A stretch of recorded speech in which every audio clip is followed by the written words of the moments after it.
Recording. एषा घोरतमा वेला घोराणां घोरदर्शना चरन्ति यस्यां भूतानि भूते सानुचराणि च।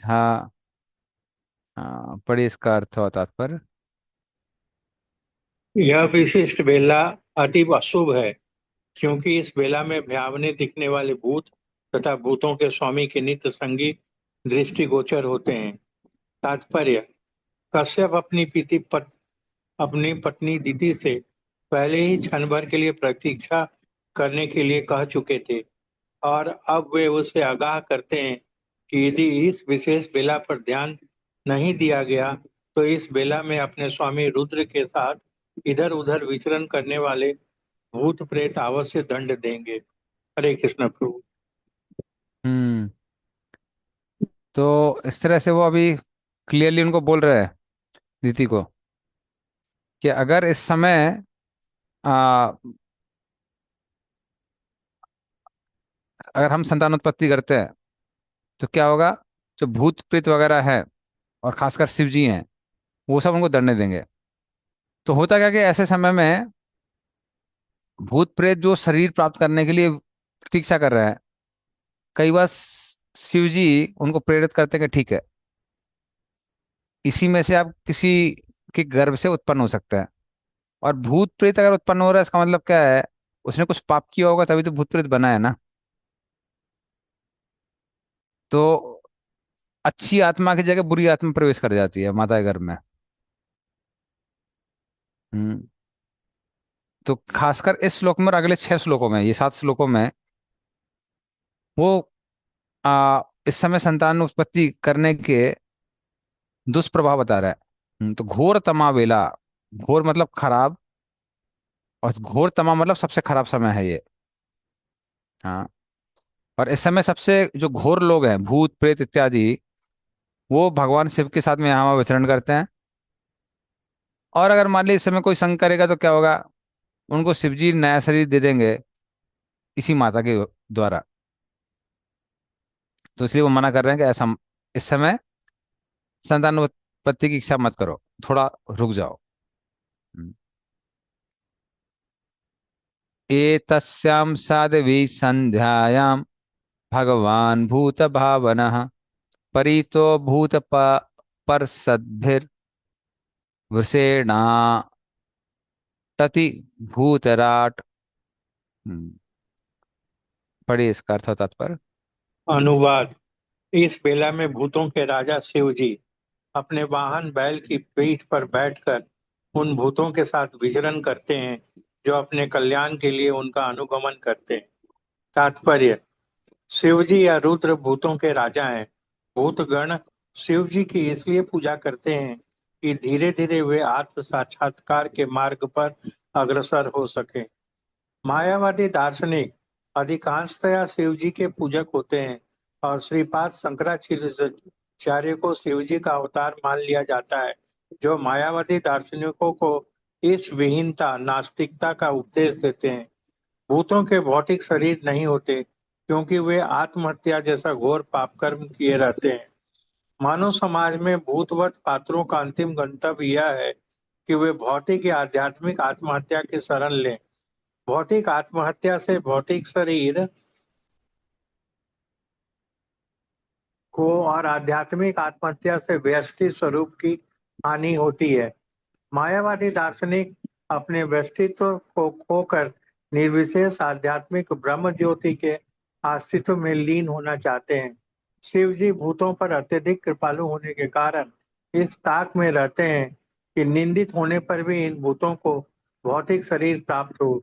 वे उन्हें ऐसे स्त्रियों के गर्भ में स्थापित करते हैं जो परिस्थिति तथा काल के प्रतिबंधों की परवाह न करके संभोगरत होती हैं। कश्यप यह बात दीति को समझा देना चाहते थे, जिससे वह कुछ क्षण तक प्रतीक्षा कर सके। हरे कृष्ण। धन्यवाद। तो सेम चीज यहाँ पे प्रभुपाद ने भी तात्पर्य में बोली है कि क्योंकि दीदी को पता नहीं था कि भाई भूत प्रेत कौन होते हैं। प्रभुपाद बता रहे हैं यहाँ पे कि जो लोग बहुत घोर पाप करते हैं, जो लोग बहुत पापी होते हैं, या फिर सबसे घोर पाप कहा जाता है सुसाइड। क्योंकि मनुष्य शरीर आत्म साक्षात्कार के लिए मिला है, अगर कोई उसको नष्ट कर देता है तो उसको बहुत बड़ा पाप माना जाता है। तो व्यक्ति को फिर स्थूल शरीर नहीं मिलता है, सूक्ष्म शरीर में वो यहाँ वहाँ विचरण करता रहता है, और उसी को भूत प्रेत कहा जाता है। तो ऐसे लोग विचरण करते रहते हैं, और अगर इस समय कोई स्त्री पुरुष संग करते हैं संध्या वेला में, तो उस माता के गर्भ में शिव जी उस भूत को भेज देते हैं। तो इसलिए वो कहते हैं कि इसलिए आप थोड़ा रुक जाइए। शमशान हरे श्मशान। कृष्णा या हरे कृष्णा, ये हाँ मत। आत्महत्या क्या हुआ? अच्छा, ये प्रभुपाद बता रहे हैं मायावादियों के लिए कि मायावादी क्या होते हैं। वो कहते हैं कि ब्रह्म सत्यम जगत मिथ्या, ये जगह मिथ्या है। तो हम उस ब्रह्म में लीन हो जाएंगे। ब्रह्म में लीन में हो जाने का मतलब क्या है? वो कहते हैं कि हमारा अस्तित्व खत्म हो जाएगा, आध्यात्मिक अस्तित्व। तो इसको प्रभुपाद बोल रहे हैं स्पिरिचुअल सुसाइड। तो होता नहीं है खत्म, लेकिन उसको लगने लगता है कि हमारा अस्तित्व खत्म हो गया है। उसी को प्रभुपाद ने यहाँ पर अ, आध्यात्मिक आत्महत्या बोला हुआ है। ठीक है।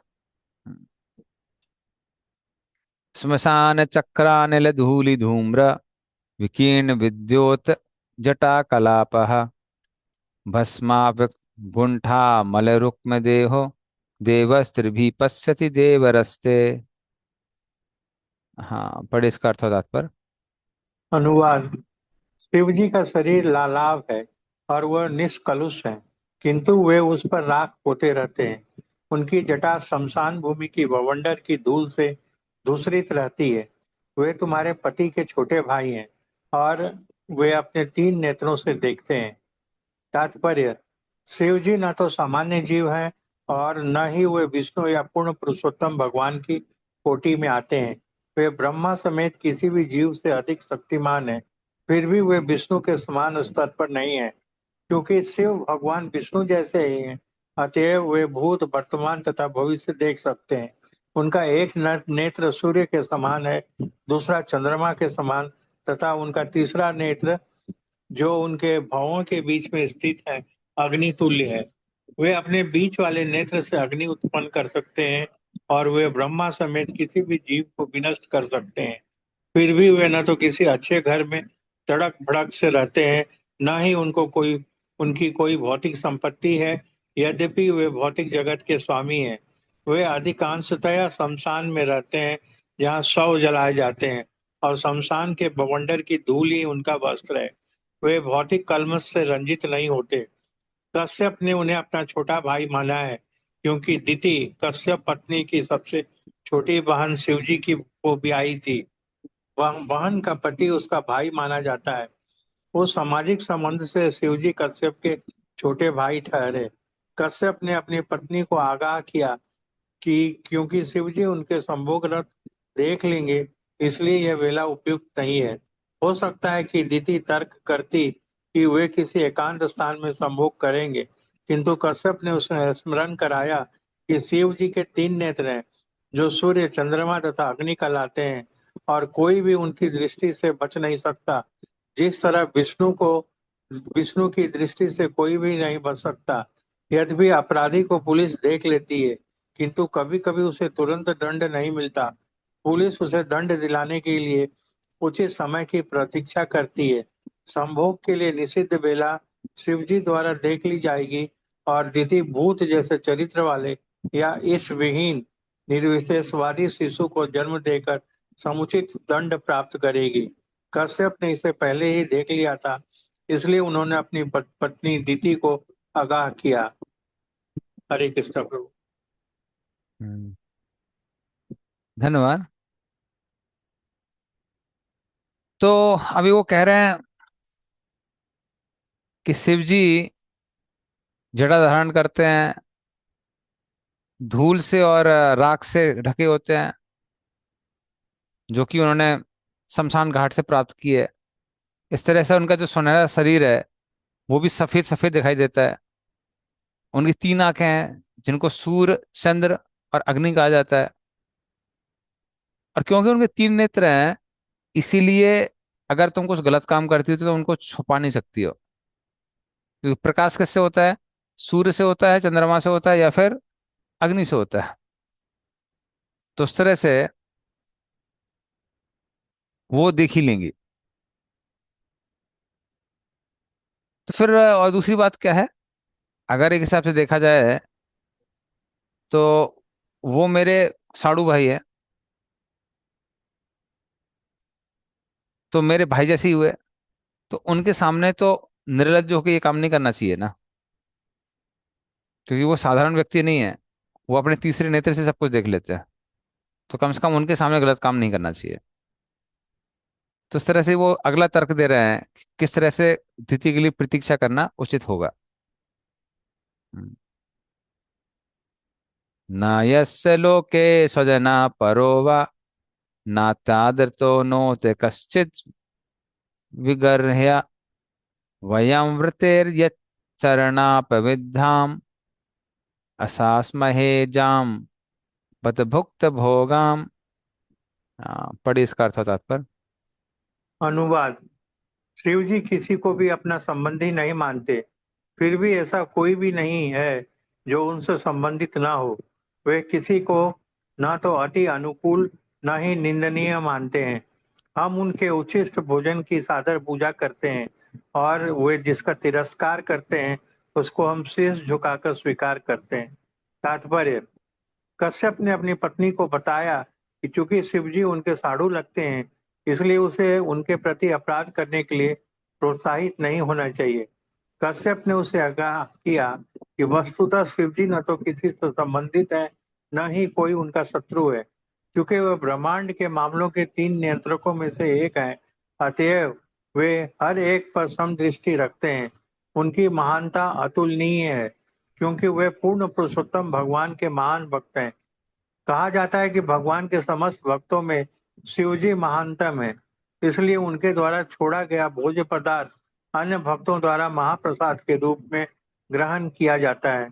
भगवान कृष्ण को अर्पित भोजन का उचित प्रसाद कहलाता है, किंतु जब वही प्रसाद शिव जी जैसे महान भक्त द्वारा खाया जाता है तो वह महाप्रसाद कहलाता है। शिव जी इतने महान हैं कि वे उस भौतिक संपत्ति की परवाह नहीं करते जिसके लिए हम सभी उत्सुक रहते हैं। पार्वती जी, जो कि साक्षात शक्तिमयी भौतिक प्रकृति हैं, उनकी पत्नी के रूप में उनके पूर्ण नियंत्रण में हैं। फिर भी वे उनका उपयोग रिहायशी घर बनाने तक के लिए नहीं करते। वे बिना आश्रय के रहना पसंद करते हैं, और उनकी महान पत्नी भी उनके साथ विनीत विनीत भाव से रहने के लिए राजी रहती है। सामान्य जन शिव जी की पत्नी दुर्गा देवी की पूजा भौतिक संपन्नता के लिए करते हैं, किंतु शिव जी बिना किसी भौतिक इच्छा के उन्हें अपनी सेवा में वे लगाए रहते हैं। वे अपनी महान पत्नी को यही उपदेश देते हैं कि सभी प्रकार की पूजाओं में विष्णु पूजा सर्वोपरि है, और उससे भी बढ़कर है कि महान भक्त की या विष्णु से संबंधित किसी भी वस्तु की पूजा। हरे कृष्ण। धन्यवाद। तो जब कश्यप मुनि पुराना जो श्लोक था वो बोलते हैं, तो दीदी कहती है कि अब ना ही मुझे किसी तरह की शर्म है और ना ही किसी तरह का भय है, क्योंकि मैं काम वासना के कारण पीड़ित हूं। तो आप भयभीत हो सकते हैं पर मैं भयभीत नहीं हूं। और जहां तक शिव जी की बात आती है, वो तो हमारे वही सगे संबंधी हैं, तो उनको तो क्षमा कर ही देना चाहिए। वो तो आशुतोष हैं, आराम से प्रसन्न हो जाते हैं, आराम से क्षमा कर सकते हैं। तो फिर यहाँ पे इस श्लोक में कश्यप मुनि समझा रहे हैं, कह रहे हैं कि शिव जी किसी के सगे संबंधी नहीं है। हाँ, वो सबको समान भाव से देखते हैं, क्योंकि वो गुणावतार हैं। और गुणावतार होने के कारण वो नहीं, उनके पास कोई भौतिक चेतना है नहीं, शारीरिक चेतना है नहीं उनके अंदर। और फिर वो कहते हैं, बल्कि हम लोग उनके महाप्रसाद, प्रभुपाद बताते हैं कि भगवान विष्णु को जो चढ़ा गया वो प्रसाद है। और शिव जी क्योंकि भक्त हैं, वो विष्णु प्रसाद खाते हैं, तो उनका जो चढ़ा हुआ है वो महाप्रसाद कहलाता है। तो उनका जो महाप्रसाद है, हाँ, उसको हम लोग आदरपूर्वक ग्रहण करते हैं। जो माला उन्होंने ठुकरा दी अपने पैरों से, उसको हम लोग आदर देते हैं। तो ये मत सोचो कि अरे नहीं नहीं वो हमारे सगे संबंधी छोड़ देंगे या फिर उनका तिरस्कार कर देंगे। तो एक तो वो बहुत शक्तिशाली हैं, दूसरा पूजनीय भी है। हम्म। इसीलिए हमको उनका सम्मान करने के लिए कुछ समय प्रतीक्षा करनी चाहिए। और टोपद बताते हैं उनकी महानता के बारे में कि कैसे शिव और पार्वती, शिव जी कंट्रोलर हैं और पार्वती पूरी भौतिक वो है, प्रकृति है। फिर भी उनके पास घर भी नहीं है। वो लोग पेड़ के नीचे रहते हैं और सब लोग काली माँ के पास में जाते हैं, स्पेशली बंगाल में, माँ माँ ये दे, धन दे, यश दे, ये दो वो दो। और वो स्वयं कहाँ रहते हैं? वो लोग पेड़ के नीचे रहते हैं। हम्म। तो इस तरह से वो लोग इंपॉर्टेंस देते हैं विष्णु भक्ति को, और लोग उनके पीछे पीछे भागते हैं कि आप हमको भौतिक सुख सुविधाएं दीजिए। ठीक है, तो आगे चलते हैं अगले श्लोक में। प्रभु जी, लेकिन कहा जाता है कि शिव जी को चढ़ाया हुआ प्रसाद नहीं ग्रहण करना चाहिए। नहीं देखिए, यहाँ किसकी बात की जा रही है? जैसे अगर आप शिव जी के प्रसाद देखेंगे, शिव जी कई बार क्या करते हैं, भूत प्रेतों को आकर्षित करने के लिए कुछ ऐसी चीजें भी ले लेते हैं जो डिजायरेबल नहीं है। जिसका भी धतूरा खा लेते हैं, या फिर भांग, उनको भांग का प्रसाद भी चढ़ाया जाता है। तो ये सब चीजें उनको चढ़ाई जाती हैं और उसको हम लोग महाप्रसाद लेके ग्रहण करेंगे तो उनको तो कुछ नहीं चढ़ाया, हमको बहुत कुछ चढ़ जाएगा। लेकिन अगर हम लोग बहुत जगहों पर जाएंगे, जैसे वहां पर लिंगराज मंदिर है जो भुवनेश्वर में, तो लिंगराज मंदिर है जो भुवनेश्वर में है, उसका पहले महाप्रसाद बनता है उधर अनंत पद्मनाभ में, जो कि बिंदु सरोवर के जस्ट सामने है।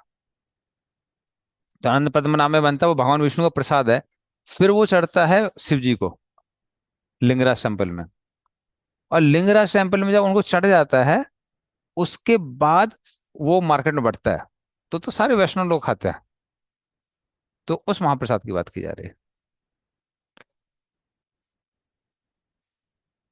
ठीक है, तो ये वैष्णव मूड वाला महाप्रसाद है।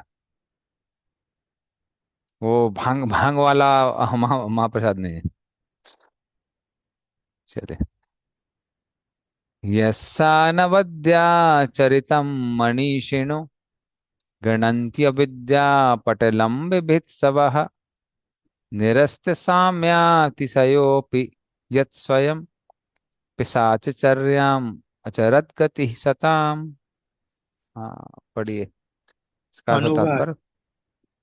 यद्यपि भौतिक जगत में न तो कोई भगवान शिव के बराबर है, न उनसे बढ़कर है, और अविद्या के समूह को छिन्न भिन्न करने के लिए उनके अनिंद्य चरित्र का महात्माओं द्वारा अनुसरण किया जाता है, फिर भी वे सारे भगवत भक्तों को मोक्ष प्रदान करने के लिए ऐसे बने रहते हैं जैसे कोई पिशाच हो। तात्पर्य: शिव जी के असंस्कृत पिशाची गुण कभी भी निंदनीय नहीं होते, क्योंकि वे भगवान के निष्ठावान भक्तों को सिखाते हैं कि भौतिक भोग से वैराग्य का अभ्यास कैसे किया जाए। वे महादेव कहलाते हैं और इस जगत में न तो कोई उनके तुल्य है, न उनसे बढ़कर। वे भगवान विष्णु के लगभग तुल्य हैं। यद्यपि वे सदैव माया या दुर्गा के संग रहते हैं, किंतु वे प्रकृति के तीनों गुणों की प्रतिक्रिया अवस्था से ऊपर हैं। यद्यपि वे तमोगुणी पिशाचों के अधिकारी हैं, किंतु वे ऐसी संगति से प्रभावित नहीं होते। हरे कृष्णा प्रभु। धन्यवाद। तो वो कहते हैं कई बार मूर्ख लोग हैं जो क्या बोलते हैं, शिव जी शमशान घाट में रहते हैं, अपने शरीर को शमशान की राख से ढके रहते हैं। तो इस तरह से उनके बारे में बोलते हैं, पर सत्य ये है कि शिव जी का चरित्र कैसा है, अमल है, उसमें कोई भी गड़बड़ नहीं है। हम्म। जो उनकी पूजा करता है सच्चे दिल से,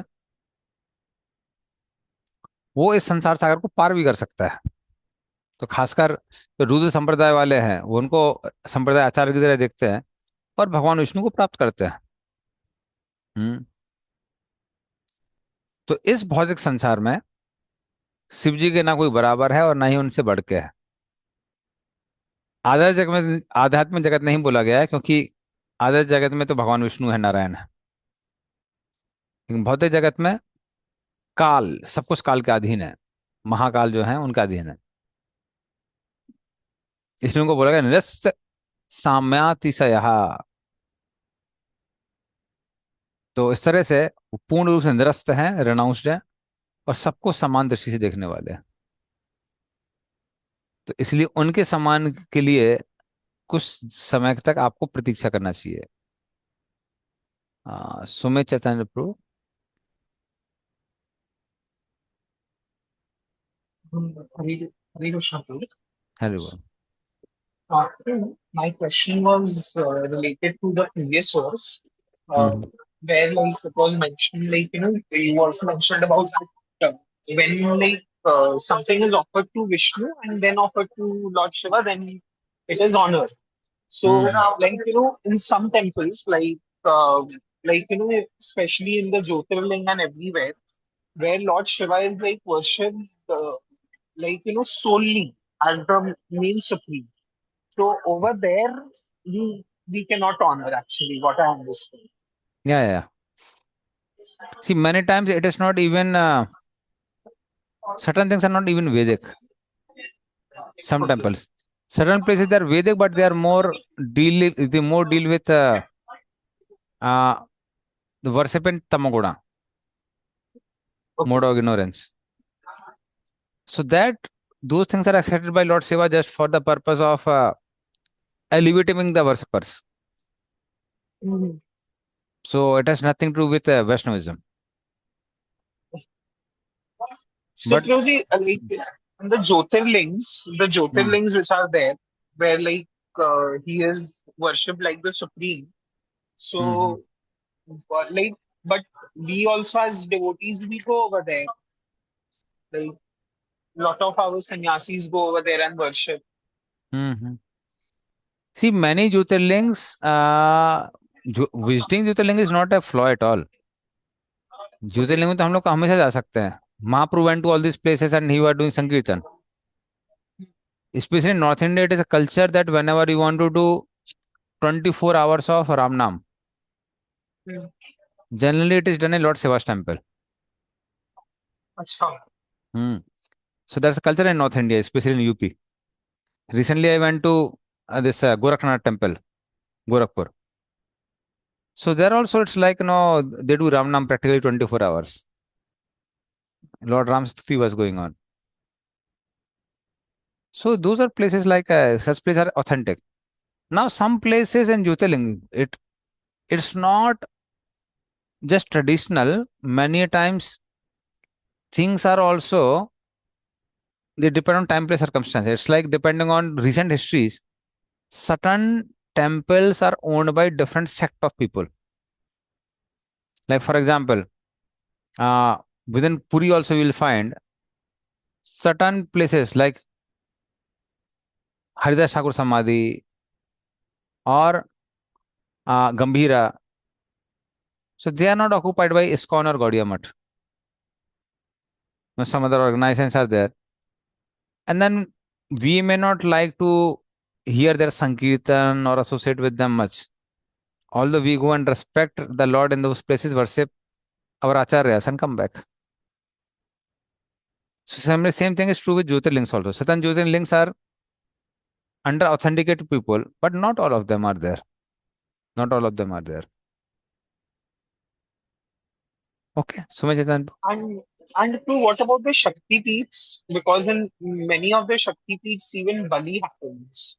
Like, हाँ हाँ most prominently in Kalighat in Calcutta, Kamakhya in Guwahati. And, but then, like, over there also, but they are very powerful because hmm I have been to most of these Shakti Peeths. Hmm So you go over there and you feel lot of power actually, bro. Hmm It's not that you don't feel the power, bro. Hmm See, Shakti Peeths, either you talk about Shakti Peeths, even I will talk about Jyotirlings. What type of worship is prevalent there matters. Like for example, now we have Devi temple in Puri also, Vimla Devi, and whatever prasad we take in uh, Anand Bazar is Vimal Prasad. Vimla Prasad. That is ultimately Jagannath Prasad only.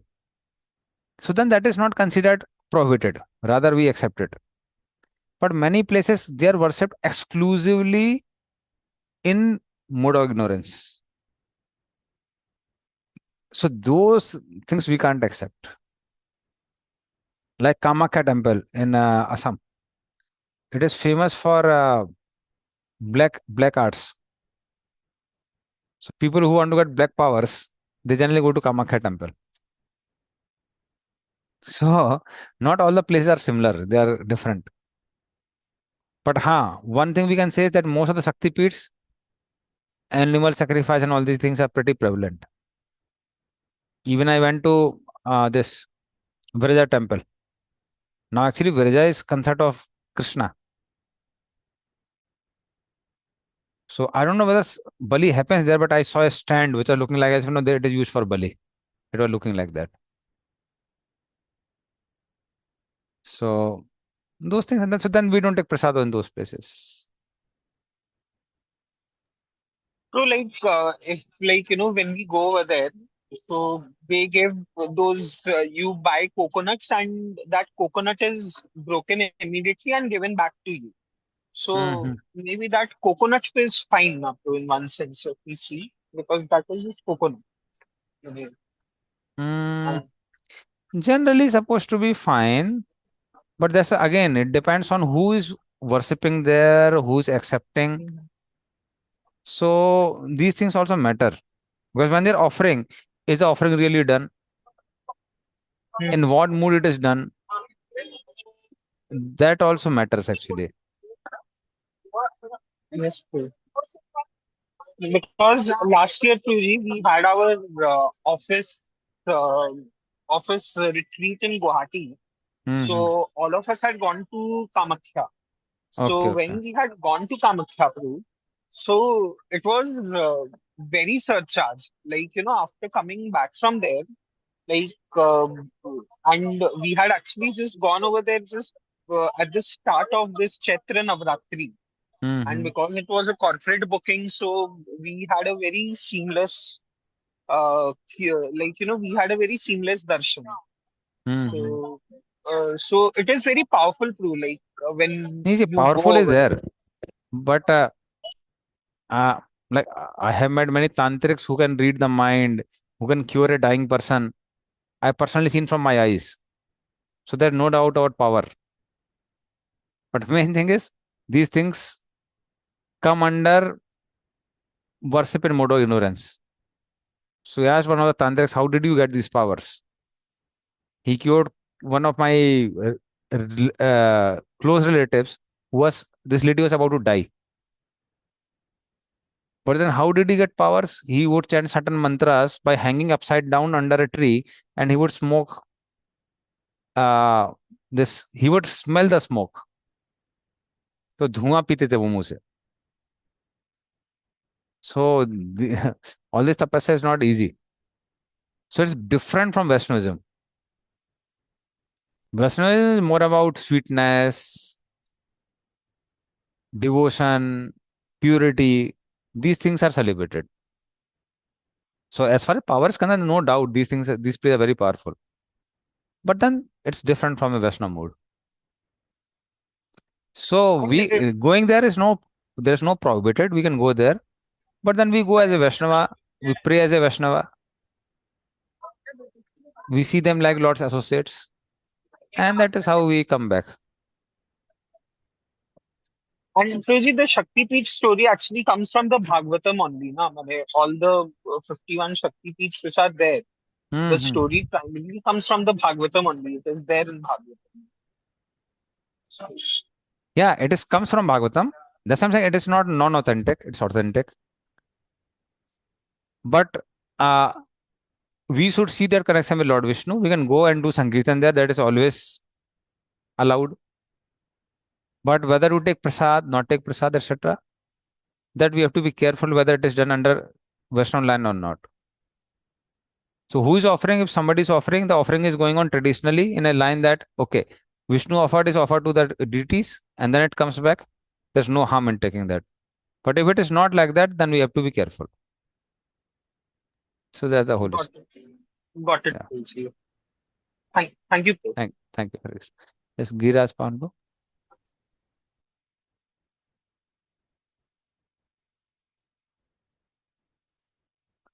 अरे क्या हो गया? लगता है वो mute की जगह उनका आउट वाला बटन दब गया। ठीक है, कोई बात नहीं। तो जब वो आएंगे तो उनका क्वेश्चन ले लेंगे। Like Tulsi, when I had gone to this Kamakhya Nam, हाँ हाँ। so I had put our Vaishnav Tilak and gone. Hmm. And mane, although it was like office organized, but most people know, so I had put that and gone. So like the priest who was there, उसने क्या किया था, उसने मेरे को जो टीका लगाया ना, इतना हाँ मैंने he had put it so carefully कि वो just like वो जो अपने वो जो यू रहता है ना, हाँ हाँ। वो तो ठीक एकदम उसके बीच में एकदम बहुत बहुत जेंटली लगाया था तो जी। So hmm. he also acknowledged it कि मैंने हम्म। ऐसा। देखिए, ये इन लोगों को सब पता होता है। रादर मैं बताऊंगा, इवन मेरा जो हरे कृष्ण भगवंत पहली बार मैंने सुना है ना, जिस तांत्रिक के बारे में बताया तो उससे ही सुना था मैंने। उसने मेरे को बताया था कि एक यज्ञ किया था हम लोगों ने। उसने बोला था कि ये यज्ञ पूरा तभी होगा अगर आप हरे कृष्ण महामंत्र करते हैं, जो कि युग धर्म है। सब बताया उसने। पर पर्सनली उसका क्या अटैचमेंट था कि हाँ भाई, क्योंकि ये शक्ति पूजा करने से मुझे पावर मिलती है, पावर मिलने से मैं लोगों को क्योर कर सकता हूँ। तो उससे, उसकी वजह से वो करता था वो सारी चीजें, कि हाँ ऐसे बहुत लोगों का भला हो रहा है। और एक हिसाब से वो चैरिटेबल चीज है, अगर आप उसको अच्छे काम में लगा रहे हैं, बुरे काम में नहीं लगा रहे हैं। लेकिन ये वैष्णव पूजा से अलग है। ठीक है, Yes, difference is Prabhuji. There. Yes. Like yes even Prabhu ji. Bimla Devi temple, which is there in Jagannath Puri, that is also one of the Shakti Peeths only. जी हाँ जितना हाँ। मेरे को पता है, यस हाँ वो यस। भी एक शक्ति पीठ है। तो नहीं, खैर वो मुझे कंफर्म नहीं है। लेकिन इतना हाँ। पता है कि जैसे इवन मैं ब्रिजा टेम्पल गया था। ब्रिजा को कृष्ण भगवान की वाइफ कहा जाता है, जैसे जैसे सात समुंदर आया है। तो हम्म, वहां मैं गया तो वहां मैंने देखा, तो एक हिसाब से जगन्नाथ से कनेक्शन है उसका। पर फिर वहां पे भी बलि वगैरह का जो सब स्टैंड लगा हुआ था, वो देख के मैं थोड़ा सा समझ गया कि हाँ, हम वैष्णो मूड में जा रहे हैं, वापस आ रहे हैं। पर कुछ भी यहाँ ग्रहण करने से पहले थोड़ा सा सावधान रहना चाहिए। बिमला देवी इज शक्ति पीठ, तो वन ऑफ द 51 शक्ति पीठ्स में ओके है ओके वो। Okay. Okay okay, so that there we can take, that's I am saying. See, even in Odisha many places you will go ना, they many times offer Jagannath Prasad to deities and then they give. Those places are, we can always accept Prasad. But other, we have to do some research. Then we can take. But otherwise, just going over there and just praying That is over there not, is fine. That is that, not. really speaking, that you can go anywhere. So any authentic temple we can go, because ultimately demigods are also part and parcel of Krishna. There's no harm in that. So Mahaprabhu visited all these temples. We can also visit, and we can. But what we do there is in the mood of a Vaishnava. So that's important. Got it, Prabhuji. Thank you, Prabhuji. Thank you. प्रभु जी, मेरा बीच में video of हो गया था। ये मैं हम्म। कह रहा था कि इसका शिव जी के चमत्कार का एक जीता जागता उदाहरण है प्रभु जी। अभी भी हैं, अलाइव हैं हम्म। वो, मेरे रिलेटिव हैं। तो झारखंड यस। में शिव जी का दो फेमस मंदिर है, एक है देवघर और दूसरा है बासुकीनाथ। तो वो उनको हम्म। क्या हुआ था, थ्रोट कैंसर हुआ था और टाटा हम्म। हॉस्पिटल बॉम्बे में इलाज हो रहा था। डॉक्टर हम्म। ने बोल दिया कि 10 दिन से ज्यादा ये नहीं बचेंगे, तो इनको लेते हम्म। जाइए। तो वो जा रहे थे, तो बासुकीनाथ के पास पहुंचे तो वो बोले कि हमको यहीं छोड़ दीजिए, आप लोग जाइए, जब मरना ही है तो यहीं मरेंगे। और हम्म। उसके बाद उनके शरीर से इतनी बदबू आती थी कि भिखमंगों के लाइन में भी, बेगर्स के लाइन में भी उनको बैठने नहीं देता था। तो लास्ट में एक कोना में वो बैठते थे और मंदिर का जो बेलपत्र चढ़ता था वो फेंका जाता था, तो उसी से लेकर के वो उसको ग्रहण करते थे भोजन के रूप में। तो मिराकल हुआ और उसके बाद वो एकदम ठीक हो गए। तो बीबीसी तक उनका इंटरव्यू किया है और उसके बाद पहले उनका गला ठीक नहीं था, भजन नहीं गाते थे, लेकिन इसके बाद वो इतना अच्छा भजन गाने लगे कि मंदिर में आरती और सारा भजन वही करते हैं। उनका नाम है नगेंद्र बाबा। बासुकीनाथ मंदिर में अभी भी है वो। तो प्रभु अच्छा जी, अच्छा। ये कभी कभी मिराकल भी होता है देवताओं से। नहीं नहीं, देखिए मिरेकल कभी कभी नहीं, ये सब काम करता है। वो बात नहीं कि काम नहीं करता, ये सब काम करता है। इवन हमारे एक ड्यूटी थे, उनके कोई जिया जी थे, उनको कुछ मेंट साइकोलॉजिकल प्रॉब्लम चल रही थी। वो गया गए, गया में अलग अलग जगह जो भी तर्पण वगैरह करना होता है, तर्पण किया, वो ठीक हो गए पूरा उसके बाद। तो ये सब चीजें ऐसे नहीं काम नहीं करती हैं, ये मैंने अपने आंखों से खुद देखा हुआ है। No doubt about it. But हमारा वैष्णव लोगों का मूड कैसा है? वैष्णव मूड का क्या है कि हम सब चीजें भगवान विष्णु के पर्सपेक्टिव से देखते हैं, उनके अंडर देखते हैं।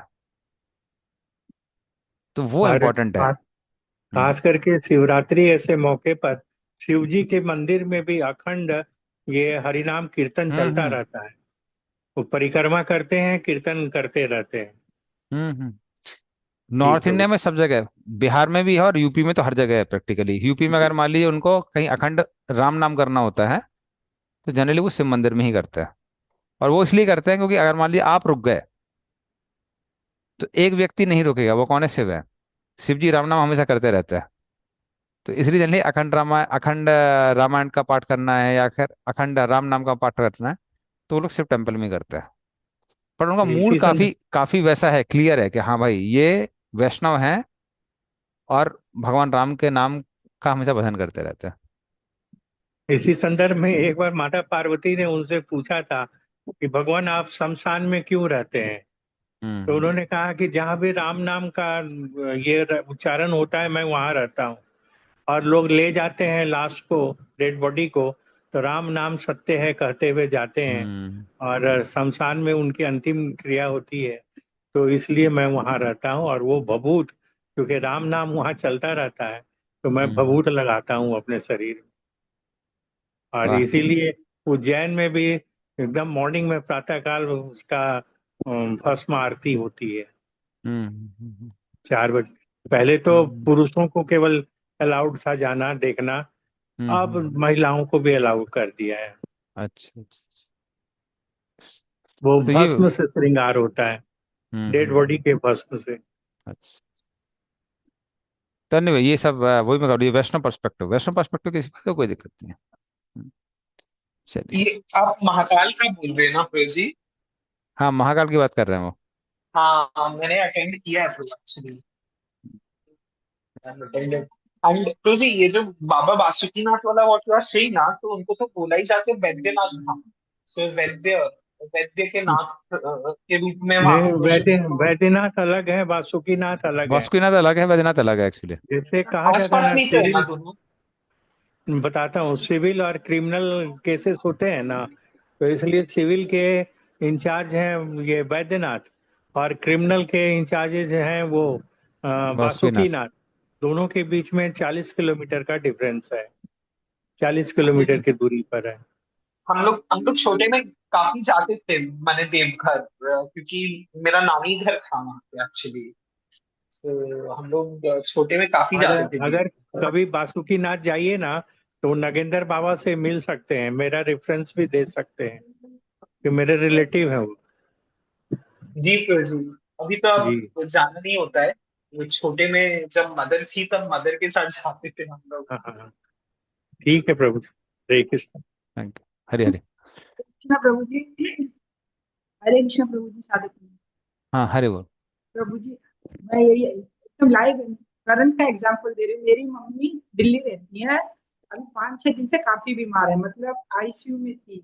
फिर 3 दिन से वो वेंटिलेटर पर थी। मतलब हम्म। पूरी पूरी छोड़ दी हम लोगों ने, कि लग रहा था मतलब चांस बहुत ही कम थे। हम्म। कल तो हालत मतलब बहुत ज्यादा खराब हो गई थी। आज मेरी दीदी वगैरह सब देखने गई वहां से, तो कह रही है एकदम ही मम्मी का वेंटिलेटर भी हट गया है, और मम्मी बात कर रही है, पहचान रही है, हमसे पानी मांगा। ऐसे कैसे चमत्कार हुआ? कल भैया ने किसी पंडित को बुला के महामृत्युंजय जप जो होता है, पंडित जी आए, उन्होंने संकल्प किया, और अब मम्मी के नाम का महामृत्युंजय जप चल रहा है। मतलब संकल्प करते साथ ही मम्मी का इतना परिवर्तन कैसे हो गया। सब बोल रही है, मतलब दीदी और बोल रहे हैं चमत्कार ही हो गया मम्मी का। कल मतलब लग रहा था कि गई हो बिल्कुल, और आज हम्म। वो एकदम ओके है। कैसे हम्म। हुआ ये? तो ये आश्चर्य, मतलब वो लोग देख के करी हमें आश्चर्य हो रहा है, मम्मी से हरे कृष्णा बोल रही है, राम राम बोल रही है, हमसे पानी मांगा, पहचान रही है अच्छी तरह से, वेंटिलेटर भी हट गया, लिक्विड खा भी रही है। एक दिन में रात को संकट किया है और सुबह एकदम हम्म। एकदम चमत्कार लग रहा है कि ये कैसे हुआ। तो ये सब चीजें काम करती हैं। जैसे अगर आप इवन नहीं पढ़ेंगे मायापुर नरसिंहदेव, तो उनके हाँ, चमत्कार की पूरी बुक है, वहां है, राजापुर है। तो जहां भी हम लोग भगवान का आश्रय लेते हैं, चीजें काम करती हैं। देवी देवताओं की चीजें भी काम करती हैं और भगवान की भी काम करती हैं। तो वैदिक चीजें गलत थोड़ी ना है। महामृत्युंजय जब काम करता है इसका मतलब हाँ, करते हैं आश्चर्य ना। है, बहुत वो सब आश्चर्य काम है। करते हैं, यस यस, काम करते हैं। ठीक है, चलिए आगे चलते हैं।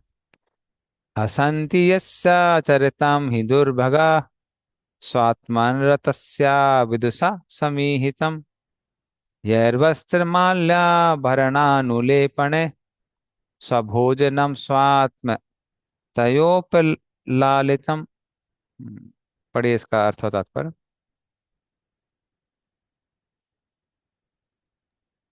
हरे कृष्णा।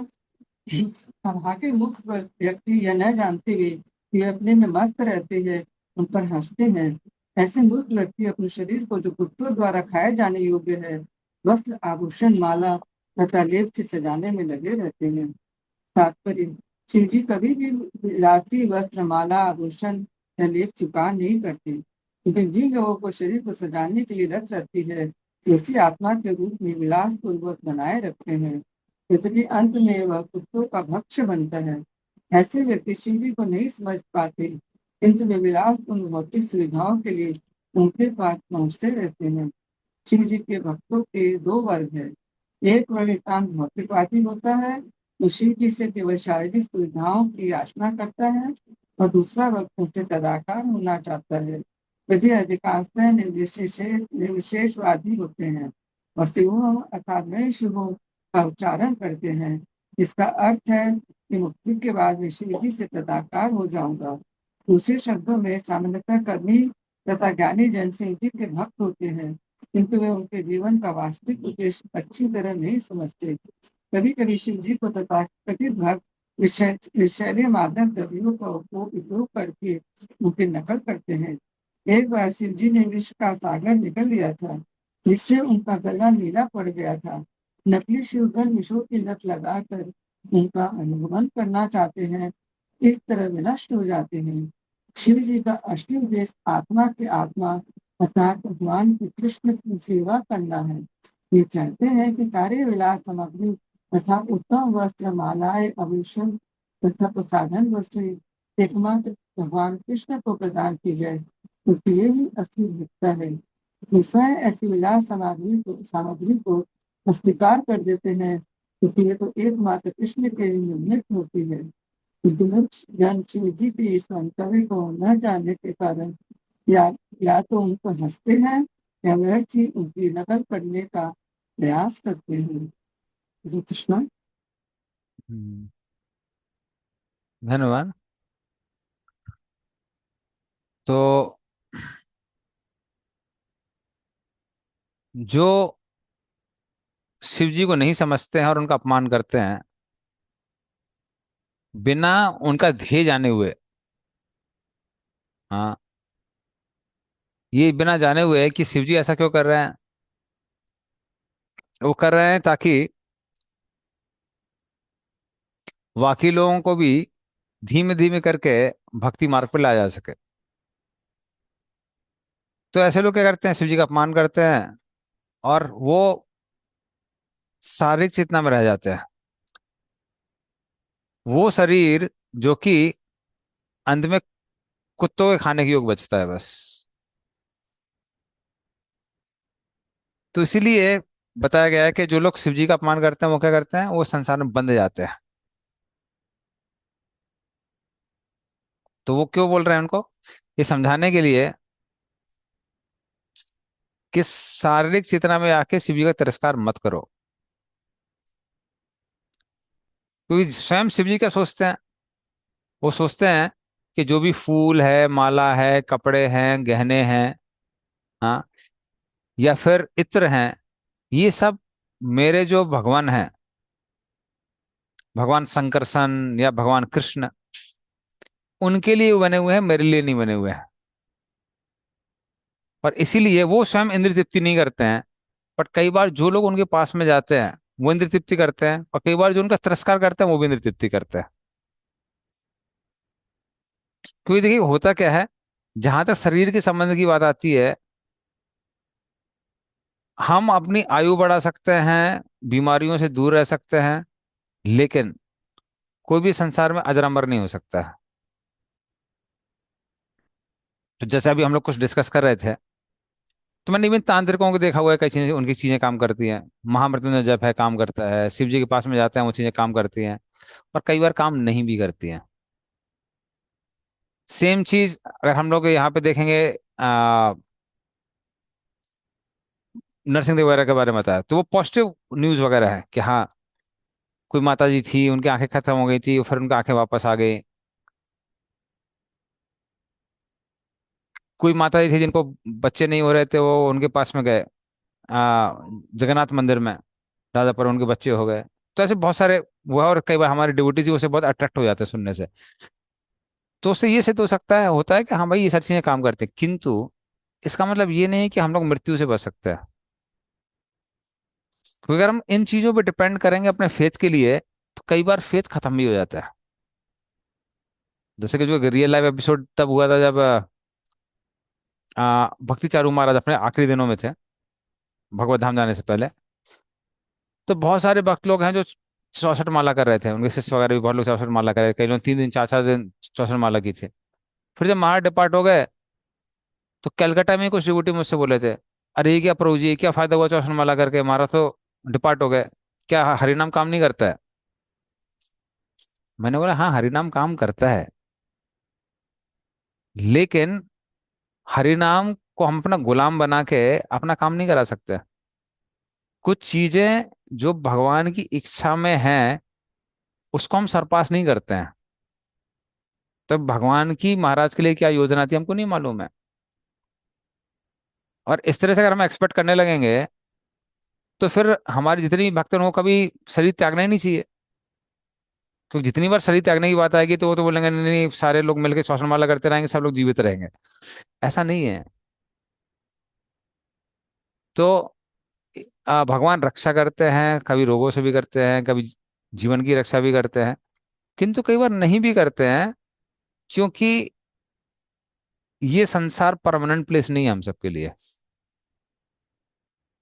अल्टीमेटली हम सबका लक्ष्य क्या है कि हम सबको भगवत धाम जाना है। वही भगवान कृष्ण जब परीक्षित महाराज अपने माता के गर्भ में थे, तो अश्वत्थामा के अस्त्र शस्त्र से भगवान ने रक्षा की थी।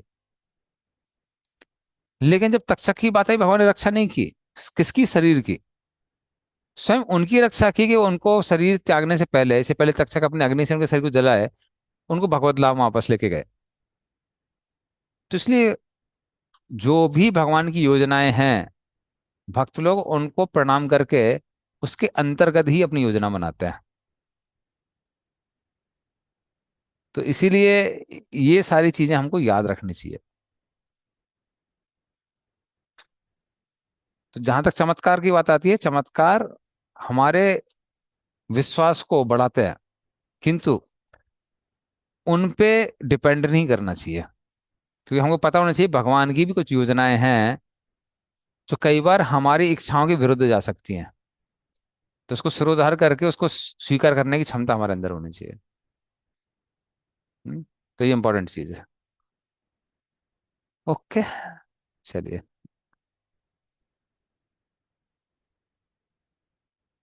एक डिवोटी ने पूरी थीसिस लिखी हुई थी भक्ति वेदांत में, डस कृष्णा प्रोटेक्ट हिज डिवोटीज, या भगवान की प्रोटेक्शन का मतलब क्या है।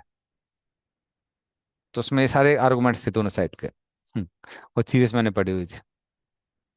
तो दोनों चीजें होती है, ये भी है और वो साइड भी है। जैसे प्रभुपाद कई बार बोलते हैं कि जब किसकी, जर्मनी और ब्रिटेन या फ्रांस, किसी दो कंट्रीज की लड़ाई हो रही थी। तो दोनों साइड की लेडीज प्रार्थना कर रही थी कि हमारे पति सही सलामत वापस आए। और जिस साइड के सैनिक मारे गए उनकी पत्नियां अतीश बन गई, अरे भगवान ने हमारे पति की रक्षा नहीं की। तो फिर प्रभुपात करने लगे कि अरे भाई, युद्ध करने से पहले भगवान से परमिशन ली थी क्या आपने? उस समय सामने परमिशन नहीं ली, बाद में कुछ हो गया तो अतिष्ठ हो गए। तो इसलिए ये सारे नियम हैं। बट याद रखना हमको, इस संसार में सारे नियम जो है एक नियम के अंतर्गत है कि ये जो जगत है ये हमारे लिए नहीं बना हुआ है, ये परमानेंट प्लेस नहीं है। हम्म, ठीक है। तो दोनों का बैलेंस होना चाहिए भक्तों के जीवन में। प्रभु जी ये तो ठीक है, लेकिन कभी कभी भगवान की ऐसी कृपा होती है कि मेडिकल साइंस जहाँ फेल हो जाता है वहां भी ये आस्था काम करते हैं। जैसे हम्म। अगर वो प्रत्यक्ष उदाहरण ले तो हमारे जयप्रकाश स्वामी महाराज को देख लीजिए, कितने सारे इश्यूज हैं, लेकिन हम्म। उसके बाद हर बार मौत के मुंह में जाके भी भगवान की कृपा से सही सलामत वापस आते हैं। हम्म। दूसरे, वृंदावन में प्रेमानंद महाराज, जिनकी किडनी इतने लंबे सालों से डैमेज है, एकदम बिल्कुल काम नहीं करती, फिर हम्म। भी देखिए कितने ठीक ठाक लगते हैं, हम्म। हाँ, वही मैं कह रहा हूँ, देखिए प्रभु ये सब काम करता है, बट इस पे काम कर। अपने फेथ को बेस करना। लेकिन खैर, हम्म। कोई भी अमर तो कोई नहीं है। हाँ, वही मैं कह रहा हूँ, तो वो हमको याद रखना चाहिए, क्योंकि कई बार क्या होता है, अगर इन सब चीजों में भक्तों को कई बार झटका लग जाता है, तो कई बार लोग पूरा रास्ता छोड़ देते हैं। तो वो मैंने खुद भी देखा है। इवन देखिए, हम लोग इन सब चीजों की बात कर रहे हैं, बट इवन नॉर्मल तांत्रिक को मैंने देखा है। मैं अपनी मौसी की बात कर रहा था, इनकी बात कर रहा था, वो ऑलमोस्ट लग रहा था कि अभी बस डिपार्ट होने वाली है। एक तांत्रिक आया, कुछ तो उन्होंने छुआरे में कुछ मंत्र वंत्र पढ़े, हाथ में बांध दिया, ठीक हो गई आधे घंटे के अंदर। और ऐसी ठीक हुई कि वो बर्तन मांजना चालू कर दिया, उन्होंने घर का काम करना चालू कर दिया। तो ऐसे चमत्कार मैंने बहुत देखे हैं छोटे से। इसलिए जब भक्त लोग बोल रहे थे ना, पहला सेशन था, डज गॉड एग्जिस्ट, मैंने कहा मुझे पता है ऑलरेडी। मेरे को कन्वेंशन की जरूरत नहीं है। बट मेन चीज है कि उस पर डिपेंड करना कई बार थोड़ा घातक हो सकता है। हाँ जे- बिल्कुल। जैसे आ, अभी प्रभुपाद से बड़े भक्त हम तो नहीं बोल सकते कोई है। हम्म, लेकिन प्रभुपाद की खुद की जो ग्रैंड डॉटर है, आ, वृंदावन चंद्र प्रभु की पुत्री, तो वो प्रभुपाद की पूरी सेवा कर रही थी, मायापुर में थी। पर मायापुर जब फ्लड्स आए, फ्लड्स में वो चली गई, भगवत धाम वापस चली गई। तो क्या इसका मतलब क्या है कि भगवान अपने भक्तों की रक्षा नहीं करते हैं? करते हैं, पर उनका तरीका कई बार हम समझ सकते हैं, कई बार नहीं समझ सकते। तो वो पॉइंट मैं बोल रहा हूँ। अदरवाइज ऐसी चीजें सुन के कई बार भक्त लोग वो हो जाता है कि अरे क्या हुआ, भगवान ने रक्षा क्यों नहीं की। जैसे सिमची में बता रहा हूँ भक्त चारू महाराज के बारे में। अभी जय बता का महाराज उसको कैसे वो कर रहे थे, जो ट्रांसलेट कर रहे थे, कि मैं भगवत धाम जाने वाला था, भक्ति चारू महाराज ने और अन्य भक्तों ने हमको रोका तो हम रुक गए, लेकिन हमने रोका तो भक्ति चारू महाराज रुके नहीं। तो अब उनके पास वो ट्रांसेंडल विजन वो देख पा रहा है। बट जो शिष्य थे वो ये बोले थे, अरे हम तो भगवान से 4 दिन से प्रार्थना कर रहे थे, 64 राउंड कर रहे थे, महाराज नहीं रुके। ठीक है भाई, नहीं रुके, बट वो कुछ रहने तो दीजिए भाई उनके और कृष्ण के बीच में। तो इसलिए उस पे जस्ट डिपेंड करना, दैट इज नॉट लाइक, वो बहुत स्ट्रॉन्ग प्लेटफॉर्म नहीं है फेथ का। वो जी एग्जैक्टली यही चीज चैतन्य महाप्रभु और हरिदास ठाकुर के बीच में भी हुआ था। हम्म। तो हम्म। हरिदास ठाकुर को चैतन्य महाप्रभु ने कहा कि अब मेरे जाने का वक्त हो गया है, तो अब मैं जाऊंगा। तो उन्होंने कहा कि आप चले जाएंगे तो मेरा क्या होगा, पहले मुझे जाने दीजिए। हम्म। तो चैतन्य महाप्रभु एग्री कर गए। तो उसके बाद उनके सम्मान में 48 घंटे का अखंड कीर्तन वो लोग किए, हम्म। हरिनाम का जप किए। और उसी बीच में वो गिरे और उनके प्राण निकल गए हरिदास ठाकुर के। तो हम्म। स्वामी ये चैतन्य महाप्रभु खुद उनको गोद में उठा के पुरी के समुद्र में स्नान कराए, और जहाँ वहाँ समाधि है आज हरिदास ठाकुर की, वहां ले जा करके रखे, समाधि बनी। हम्म। हाँ, बट देखिए अब अगर कोई बाहर का आदमी कैसे ट्रांसलेट करता है, वो क्या बोलेगा? अरे बताओ, चैतन्य महाप्रभु का चरण उन्होंने अपने सीने पे रखा हुआ था। उस चैतन्य महाप्रभु जब देख रहे थे, बोले श्री कृष्ण चैतन्य, श्री कृष्ण चैतन्य। फिर उनको शरीर को छोड़ना पड़ा। आप समझ गए ना? तो उस जी दृष्टिकोण प्रभु से उस दृष्टिकोण से कोई देखेगा ना, जी। तो उस फिर हिसाब लोग। से तो चैतन्य महाप्रभु खुद मात्र 48 साल की अवस्था में स्वयं हाँ। चले। यस। तब लेकिन हम लोग विश्वास करते हैं, लेकिन ये जो निर्विशेषतावादी हैं, ये लोग अनर्गल तर्क देते हैं। वो कैसे हम्म चले गए जब भगवान थे तो। तो वही पॉइंट में क्या बोल। हालांकि उन्होंने शरीर को छोड़ा नहीं, महाप्रभु ने प्रवेश किया था कुटा गोपीनाथ के विग्रह में। कोई साधारण चीज नहीं है। लेकिन पॉइंट ये है कि ये संसार टेम्पररी प्लेस है। टेम्पररी हम लोग यहाँ पे रहते हैं और जाते हैं। तो उसको ये सोचना है कि अगर ये परमानेंट बन जाएगी तभी हम विश्वास करेंगे, ये अच्छा तर्क नहीं है। सिंपल चीज। ठीक है। चलिए। हम्म,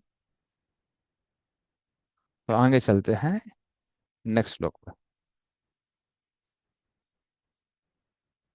ब्रह्मादयो यत्कृत्सेतुपाल यत्कारणं विश्वमिदं च माया आज्ञाकरी यस्य पिशाचर्या अहो विभूम्नस् चरितं विडम्बनम्। हाँ, पढ़िए इसका अर्थ और तात्पर्य। अनुवाद। ब्रह्मा जैसे देवता भी उनके द्वारा अपनाए जाने वाले धार्मिक अनुष्ठानों का पालन करते हैं। वे उस भौतिक शक्ति के नियंता हैं जो भौतिक जगत का सृजन करती है। वे महान हैं, अतएव उनके पिशाचवत गुण मात्र विडंबना है। तात्पर्य। शिव जी दुर्गा के पति हैं, अर्थात भौतिक शक्ति के नियंता हैं। दुर्गा साक्षात भौतिक शक्ति है और उनके पति होने के कारण शिव जी भौतिक शक्ति के नियंता हैं। वे तमोगुण के अवतार भी हैं और भगवान का प्रतिनिधित्व करने वाले तीन देवों में से एक हैं। भगवान के प्रतिनिधि होने से शिव जी उनसे अभिन्न हैं। वे अति महान हैं और उनके द्वारा समस्त समस्त भौतिक भोग का परित्याग इसका आदर्श उदाहरण है कि मनुष्य को किस तरह भौतिक रूप से अनासक्त रहना चाहिए। अतएव मनुष्य को उनके पद चिन्हों का अनुसरण करना चाहिए और पदार्थ से अनासक्त रहना चाहिए। उसे गरल पान जैसे उनके असामान्य कार्यों की नकल नहीं करनी चाहिए। हरे कृष्ण। धन्यवाद। तो वो कहने लगे कि तुम कह रही हो कि वो हमारे रिश्तेदार हैं, पर हम शिव जी की तुलना में कुछ भी नहीं है। जो वो नियम बनाते हैं, ब्रह्मा जी जैसे महान देवता भी उसका पालन करते हैं। और इसलिए वो कह रहे हैं यत कृतु सेतु पाला। इसलिए जो उन्होंने रूल बनाया है, क्या कि संध्या काल में पुरुष और स्त्री को संग नहीं करना चाहिए, उसका पालन करना चाहिए। तो इस तरह से वो इस संसार के सृजन के कारण है, क्योंकि वो काल है, महाकाल है।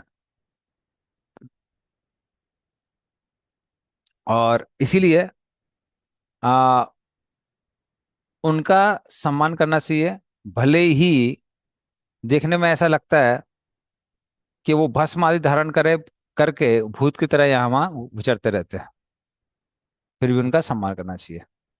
तो इनडायरेक्टली वो बोल रहे हैं, कह रहे हैं कि आप क्या करिए, उनके बताए हुए नियमों का पालन करिए।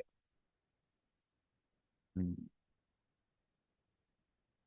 तो इस तरह से वो उनको शिक्षा दे रहे हैं। पर देखते हैं क्या होता है, शिक्षा काम करती है कि नहीं करती है।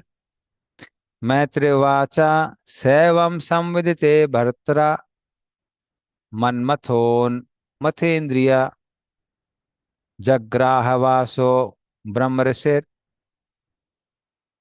व्यगत्रपा। पढ़ इसका अर्थ होता पर। अनुवाद। मैत्रेय ने कहा, इस तरह दीति अपने पति द्वारा सूचित की गई, किंतु वह संभोग तुष्टि हेतु कामदेव द्वारा विवश कर दी गई। उसने उस महान ब्राह्मण ऋषि का वस्त्र पकड़ लिया, जिस तरह से एक निर्लज वेश्या करती है। तात्पर्य। एक विवाहित पत्नी तथा वेश्या में यही अंतर है कि एक शास्त्रों के विधि विधानों द्वारा यौन जीवन में नियंत्रित रहती है, जबकि दूसरी अनियंत्रित और एकमात्र प्रबल काम वासना द्वारा संचालित होती है। यद्यपि महर्षि कश्यप अति प्रबुद्ध थे, किंतु वे अपनी वैश्या पत्नी के शिकार हो गए। भौतिक शक्ति इतनी प्रबल होती है। हरे कृष्ण। धन्यवाद। तो दुष्परेण अनुलेन चा, तो काम की वासना उस अनल या फिर अग्नि की तरह है जो व्यक्ति को खा जाती है। और उसका प्रूफ दिया गया है। थर्ड कैंटो में पहले उदाहरण दिया था पुरुषों में ब्रह्मा जी का, और यहाँ पर दिति का दिया गया है स्त्रियों में। तो उस तरह से दिति को मालूम था कि ये अनुचित है, अधार्मिक है, फिर वो अपने आप को रोक नहीं पाई।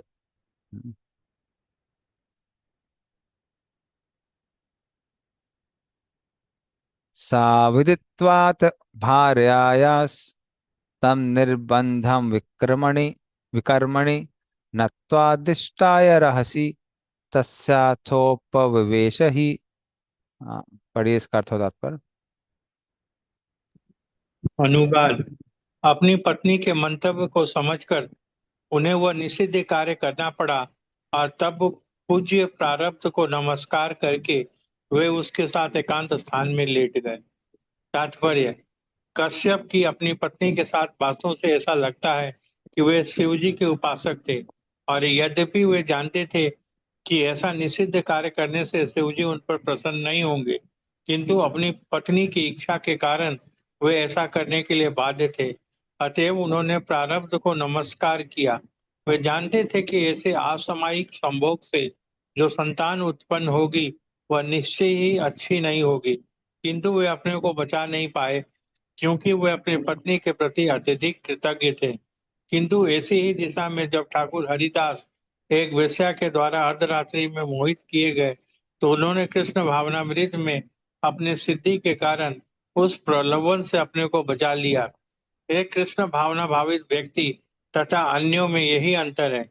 कश्यप मुनि महान विद्वान तथा प्रबुद्ध थे और नियमित जीवन के सारे विधि विधान जानते थे, फिर भी वे अपने को कामाक्षा के आक्रमण से बचा नहीं पाए।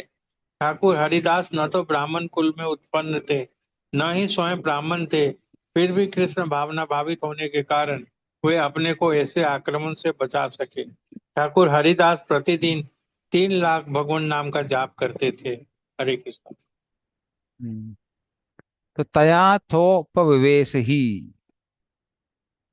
हाँ, तो उन्होंने इतना समझाया, दीदी को समझ में नहीं आया, और फिर उन्होंने सोचा कि ठीक है, जो भी विधि का विधान है उसको स्वीकार किया जाए। और प्रभुपाद उनकी तुलना करते हैं ठाकुर हरिदास से, कि कश्यप मुनि शिव जी की आ, भक्त होने के बावजूद उनको अपमानित करने से अपने आप को रोक नहीं पाए। एक हिसाब से, क्योंकि उनकी आज्ञा का पालन नहीं किया तो अपमान हो गया। वहीं ठाकुर हरिदास, उनको पहले एक वैश्या ने मोहित करने का प्रयास किया, फिर माया देवी स्वयं ने भी प्रयास किया, लेकिन क्योंकि वो भगवान के नाम का आश्रय ले रहे थे, इसलिए वो अपने आप को बचा पाए। हालांकि ना ही उनका जन्म किसी ब्राह्मण के परिवार में हुआ था, बल्कि मोमदन फैमिली में हुआ था। और कारण क्या है? क्योंकि वो कृष्ण भावना भावित थे, और भगवान के नाम का लगातार आश्रय ले रहे थे। यथोपस्पृश्य सलिलम प्रभु जी, प्राणान। हाँ। हम- हमारे पास तो उनका भी उदाहरण है, बिलवा मंगल ठाकुर का। हम्म। तो जैसे वो मोहित हो गए थे, लेकिन उसके हम्म। बाद जब उनकी वो अपने को कंट्रोल किए और अपना आंख ही फोड़ लिए हम्म। कि ना आंख रहेगा ना ऐसी हालत होगी, तो भगवान हम्म। स्वयं उनका हाथ पकड़ करके वृंदावन ले गए थे। और हम्म। इसको महसूस हो गया कि भगवान स्वयं हैं, तो इन्होंने हाथ छुड़ाया। तो उसके बाद ये कहते हैं कि माखन मिश्री खा के इतने बलवान हो गए, हाथ तो छुड़ा लिया, लेकिन अब हृदय से कैसे छुड़ाओगे अपने आप को। हम्म। भगवान बहुत प्रसन्न हो गए। नहीं, देखिए, अगर आप लॉन्ग टर्म में देखेंगे तो इवन कश्यप मुनि का उदाहरण दिया जाए, या फिर बिल्वा मंगल ठाकुर का उदाहरण दिया, किसी का भी लिया जाए, वो इंस्टेंस पे क्या हो रहा है वो बात अलग है। लेकिन अगर लॉन्ग टर्म में अगर कोई भगवान का भक्त है, तो वो अल्टीमेटली बच ही जाता है। हम्म। वो इंस्टेंट में भले ही कुछ चीजें कैसी भी हो जाए।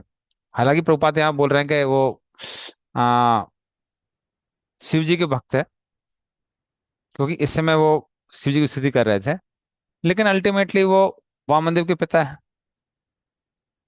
माता दीदी और कश्यप वही तो पिता है ना, माता पिता है भगवान वामनदेव के।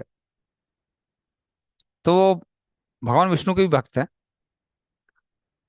तो ये सारी एपिसोड्स बताए जा रहे हैं, एपिसोड्स बताए जा रहे हैं कि उदाहरण प्रस्तुत करने के लिए और शिक्षा लेने के लिए। बट एक चीज क्लियर है कि अगर कोई भगवान विष्णु की भक्ति करता है तो कुछ क्षण के लिए ऐसा हो सकता है कि उसको किसी दंड का भागी बनना पड़े, पर लंबे समय तक ये चीजें काम नहीं करती। उसका उद्धार निश्चित है। अथोपस्पृश्य सलिलम प्राणान आयम वाग्यथः ध्यायन् जजाप विरजम ब्रह्म ज्योति सनातनम। हाँ, पढ़िए इसका अर्थ और तात्पर्य। अनुवाद। तत्पश्चात उस ब्राह्मण ने जल में स्नान किया और समाधि में नित्य तेज का ध्यान करते हुए तथा मुख के भीतर पवित्र गायत्री मंत्र का जप करते हुए अपनी वाणी को वश में किया। तात्पर्य। जिस तरह शौच के बाद मनुष्य स्नान करता है, उसी तरह विशेष रूप से निषिद्ध समय पर संभोग करने के बाद मार्जन करना पड़ता है। कश्यप मुनि ने अपने मुख के भीतर गायत्री मंत्र का जाप करते हुए निर्विशेष ब्रह्म ज्योति का ध्यान किया। जब वैदिक मंत्र का उच्चारण मुख के भीतर किया जाए ताकि केवल जापक ही सुन सके, तो इसे जप कहते हैं। किंतु जब ऐसे मंत्रों का उच्च स्वर से उच्चारण किया जाता है तो वह कीर्तन कहलाता है। हरे कृष्णा कृष्ण कृष्ण हरे हरे, हरे राम राम राम हरे हरे। इस वैदिक मंत्र को अपने मन में धीमे धीमे अथवा जोर जोर से उच्चारित किया जा सकता है, इसलिए यह महामंत्र कहलाता है। कश्यप मुनि निर्विशेषवादी प्रतीत होते हैं, जैसा कि पहले उल्लेख किया जा चुका है। ठाकुर हरिदास से उनके चरित्र की तुलना करने पर यह स्पष्ट हो जाता है कि एक सगुणवादी इंद्रिय निग्रह में निर्विशेषवादी से अधिक प्रबल होता है। भगवत गीता में इसकी व्याख्या पर दृष्ट्वा निवर्तते से हुई है। उच्च पद पर स्थित होने पर मनुष्य निम्न कोटि की वस्तुएं ग्रहण करना बंद कर देता है। ऐसा माना जाता है कि स्नान करने तथा गायत्री जप करने के बाद मनुष्य शुद्ध हो जाता है, किंतु महामंत्र इतना शक्तिशाली होता है कि कोई इसे किसी भी स्थिति में, चाहे धीरे धीरे जपे या जोर जोर से, वह संसार की सारी बुराइयों से बच जाता है। हरे कृष्ण। धन्यवाद। तो इस तरह से उन्होंने आसमन किया, गायत्री का उच्चारण किया और अपने मन को फिर से नियंत्रित किया।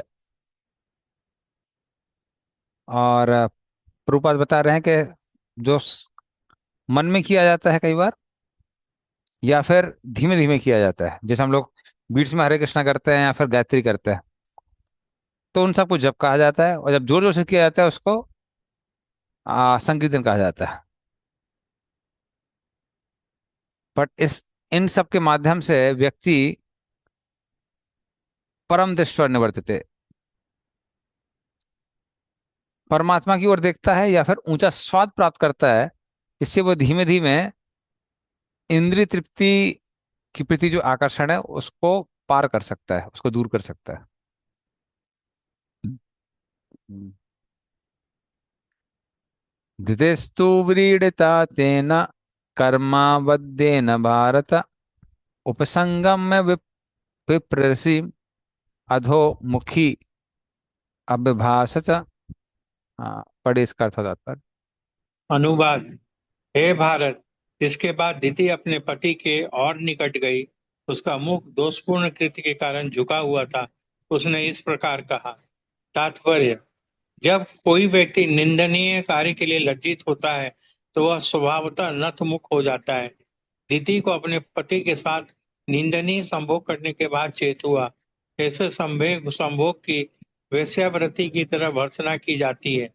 दूसरे शब्दों में, यदि नियमों का ठीक से पालन न हो तो अपनी पत्नी के साथ संभोग भी वेश्यावृत्ति के समान है। हरे कृष्ण। हाँ, कर्मावदेना मतलब जो गलत काम दिति ने किया था उसके कारण वो बहुत लज्जित थी। और देखते हैं लज्जित होने के कारण अभी वो क्या कह रही है। दितिर्वाचा न मे गर्मम इमं ब्रह्मन् भूतानां ऋषभो अवधीत रुद्रा पतिर्हि भूतानां यस्या करवम अमहसम। हाँ, पढ़ इसका अथवा तात्पर्य। अनुवाद। सुंदरी दिति ने कहा, हे ब्राह्मण, कृपया ध्यान रखें कि समस्त जीवों के स्वामी भगवान शिव द्वारा मेरा यह गर्व नष्ट न किया जाए, क्योंकि मैंने उनके प्रति महान अपराध किया है। तात्पर्य। दिति को अपने अपराध का भान था और वह चाहती थी कि शिवजी उसे क्षमा कर दें। शिवजी के दो लोकप्रिय नाम हैं, रुद्र तथा आशुतोष। वे तुरंत क्रुद्ध हो जाते हैं और क्षण भर में तुष्ट हो जाते हैं। दीति जानती थी कि तुरंत क्रुद्ध होने के कारण वे उस गर्व को नष्ट कर सकते हैं जिसे उसने अवैध रीति से प्राप्त किया था, किंतु वे आशुतोष भी हैं। अतएव उसने अपने ब्राह्मण पति से शिव जी को शांत करने में सहायक बनने के लिए अनुनय विनय की, क्योंकि उसका पति शिव जी का महान भक्त था। दूसरे शब्दों में, हो सकता है कि शिव जी दीति पर क्रुद्ध हो, क्योंकि उसने अपने पति का नियम का उल्लंघन करने के लिए बाध्य किया था, किंतु वे उसके पति की प्रार्थना को अस्वीकार नहीं कर सकते थे। इसलिए उसने अपने पति के माध्यम से क्षमा याचना के लिए निवेदन किया। उसने शिव जी से इस प्रकार प्रार्थना की। तो हरे नमे कृष्ण। गर्मम इमं ब्रह्मन् भूतानां ऋषो अवधीत। तो क्योंकि मैंने भगवान शिव के चरणों में अपराध किया तो न अवधीत, मेरे गर्भ का वो कम से कम वो नष्ट ना करे। तो उसको अभी बच्चे की चिंता होने लगी। तो वो कहने कि भगवान आशुतोष है, हालांकि वो रुद्र है, गुस्सा हो जाता है, नष्ट कर सकते हैं, बट आशुतोष भी है। तो कृपया करके आप उनको प्रसन्न कर दीजिए ताकि वो मेरे गर्भ को नष्ट ना करें। हरे कृष्णा। नमो। हाँ जी। एक मिनट पूछना था, हरे कृष्णा। जैसे पता है गलत समय में ऐसे हुआ तो भी वो चाह रही कि गर्भ नष्ट नहीं हो। हाँ, यही तो ममता है। यही तो माता की ममता है। तो उसको देखिए, उसके मन में ये नहीं आया कि पता नहीं कुछ गलत आत्मा यहाँ प्रवेश कर गई होगी, या फिर कोई खराब आत्मा ने मेरे गर्भ का आश्रय लिया होगा। उसके मन में बस ये लगा हुआ था कि मैं माँ बनना चाहती हूँ, तो ऐसा ना हो शिव जी के श्राप के कारण मेरा गर्भ नष्ट हो जाए। इसी को माया कहते हैं। तो बच्चा कैसा भी चले, और नालायक भी होगा तो बेटा ही ना। और माँ के लिए बेटा कभी भी खराब नहीं होता, कैसा भी क्यों ना हो। तो उसको बस यही चिंता थी कि नहीं नहीं नहीं नहीं, गर्भ नष्ट नहीं होना चाहिए। मतलब भाभी लिखा था, मतलब वही होना था, उपाय नहीं। हाँ। और देखिए, इवन आप देखेंगे बाद में आ, इतना क्लियर था कि दुष्ट आत्मा ने जन्म लिया है। हिरण्याक्ष को जब वराहदेव ने स्वयं उसका वध किया था, तो दिति बुरी तरह रोई थी उस समय। तो कैसा भी क्यों ना हो, वो जो ममता है वो क्या है, वो आदमी को अंधा बना देती है। जबकि हिरण्याक्ष के केस में तो एकदम क्लियर था कि भाई पूरी पृथ्वी को ही उठा के गर्भोदक सागर में डाल दिया। तो इसी वजह से उसको ममता इतनी ज्यादा थी कि उसको ये लग रहा था ऐसा ना हो कि उनके श्राप के कारण गर्भ नष्ट हो जाए। ये चिंता नहीं थी कि कौन उत्पन्न होने वाला है। ठीक है, चलिए तो फिर आगे चलते हैं, बाकी नेक्स्ट टाइम कंटिन्यू करेंगे दीदी की प्रार्थना को। गंतराज श्रीमद् भागवतम की जय, श्रील प्रभुपाद की जय। वांछा कल्पतरुभ्यश्च कृपा सिंधुभ्यश्च पतितानां पावने वैष्णव नमो नमः। श्रील प्रभुपाद की जय। हरे कृष्ण प्रभु जी, सादर हरे कृष्ण प्रभु, दंडवत प्रणाम।